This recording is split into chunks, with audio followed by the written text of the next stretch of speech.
Imagine this, it's a crisp morning in medieval France. The town square is crowded, buzzing with whispers. At the center stands the accused, but it's not a human, it's a pig shackled and trembling on trial for murder.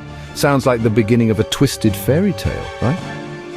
But in medieval Europe, putting animals on trial was very, very real. Let's step back to the 14th and 15th centuries. Back then, people believed animals were just as capable of sin and punishment as any person. If a sow trampled a child or rats devoured crops, the community demanded justice. And justice meant a trial, with all the drama you'd expect from a courtroom showdown. Take Bar-sur-Seine, 1457. A pig was accused of killing a child. She stood in court with a state-appointed lawyer, yes, really, arguing her innocence. But after a full trial, witnesses and deliberation, the pig was found guilty and executed.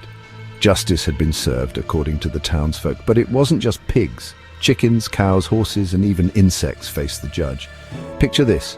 In 1519, the tiny town of Autun, France, was overrun by weevils, those pesky beetles that eat crops. The townsfolk sued the weevils, summoned them to court, and even appointed them a lawyer. The lawyer argued, get this, that the weevils were God's creatures and had a right to eat too. The court seriously considered these arguments before banishing the weevils to a field outside town. Why did they do this? For medieval people, the world was a place of deep mystery and danger. Law was a way to restore cosmic order. By putting animals on trial, they made sense of random disasters. It sounds bizarre, but to them it was deadly serious. Today, the idea of a pig in handcuffs or a beetle hiring a lawyer seems completely absurd.